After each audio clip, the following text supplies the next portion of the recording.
When Aaron Rodgers won his first Super Bowl, it was back in 2011. Packers fans probably thought this is the first of many. But the NFL can be fickle, can be cruel. And even though Aaron Rodgers has played at an MVP level, Green Bay has fallen short in the playoffs time after time after time. They've gotten to the NFC title games.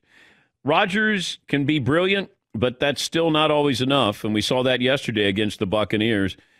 After the game, he certainly didn't look like himself, sound like himself. He's usually pretty even-keeled, a little bit snarky, sarcastic, but he looked defeated, as he said, gutted. No matter what he does, though, the Pack, they keep hitting a wall. And Packers fans during the game yesterday, and even after the game, were reliving the draft of Jordan Love.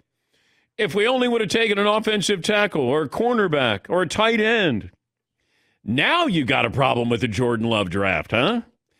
Well, I don't know if Aaron Rodgers gets back to this place. This is an MVP season. You had Tom Brady and company coming to your place for the NFC title game.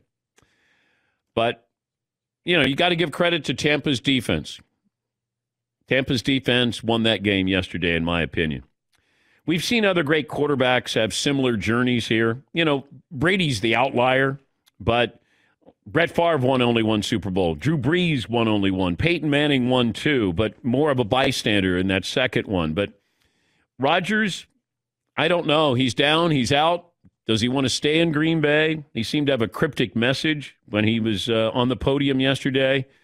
When he's playing well, he makes the NFL a whole lot more fun. But all he has to do is look across the line of scrimmage and see Tom Brady is going to the Super Bowl at the age of 43. And Rodgers is just 37. I say just 37 because that's the way we look at quarterbacks now. And by comparison, he's 6 years younger than Tom Brady. Hopefully he makes another run at a trophy soon. But yesterday wasn't to be. Here's Aaron Rodgers on what is next after this loss. There's a lot of unknowns going into this offseason now. I'm going to have to take some time away for sure and clear my head and just kind of see what's going on with everything. But it's pretty tough right now, especially thinking about the guys that may or may not be here next year. There's always change. That's the only constant in this business. It's really tough to get to this point. Really, really tough, especially with it only being one bye week in the playoffs.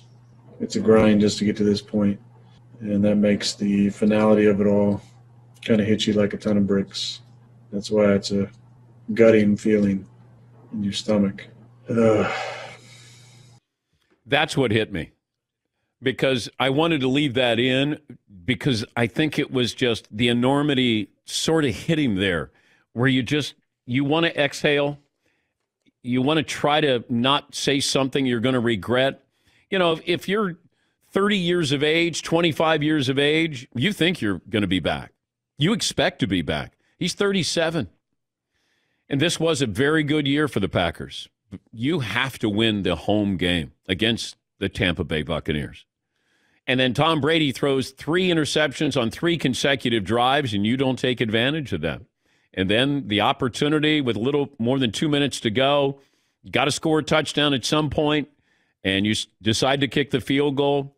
Chris Collinsworth had a great breakdown on this, and if you didn't hear it, you can listen to the entire interview, or I'll bring it back a little bit later on.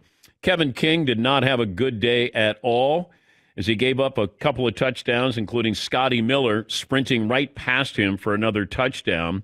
Gave up one earlier with Mike Evans. That was the Buccaneers' first touchdown. Had a pass interference call. Leonard Fournette blasted King with his shoulder, then rode him into the end zone to give Tampa Bay the lead. But it was not a good afternoon for the defensive back. But I'm going to give a lot of credit to the defense for the Buccaneers. For the second consecutive week, they won a football game. And Brady took advantage in the first half. He looked like somebody had taken over his body in one of those body swap movies in the second half, because I kept going, where's Tom Brady? Because that's not Tom Brady. But they made some plays when they needed to make them, and now you have a home game for the Tampa Bay Buccaneers. By the way, they're underdogs at home. Right now the line's around 3.5. And I was wondering, if Kansas City was hosting the Super Bowl, they would probably be a 6.5-point favorite. You know, Tampa is hosting the Super Bowl, but let's say Kansas City was hosting. would they be a touchdown favorite? And that's probably the case. But Tom doesn't mind being an underdog. He's been an underdog quite a few times. So I'm sure worst case scenario, you're still playing at home and you don't have to go to Lambeau.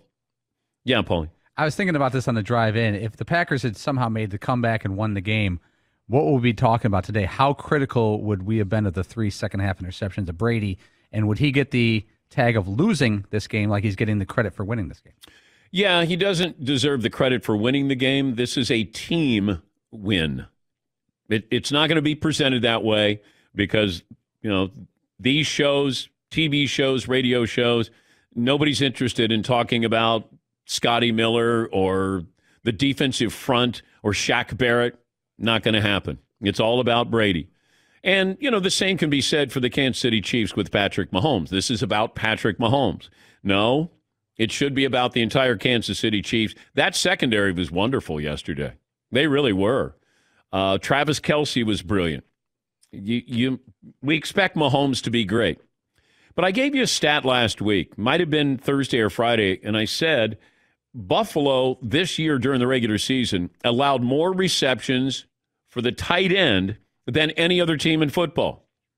They stayed true to that stat because Travis Kelce was wonderful. He had 13 catches. He was targeted 15 times, and he's beating defensive backs. Used to be your tight end would be on a linebacker.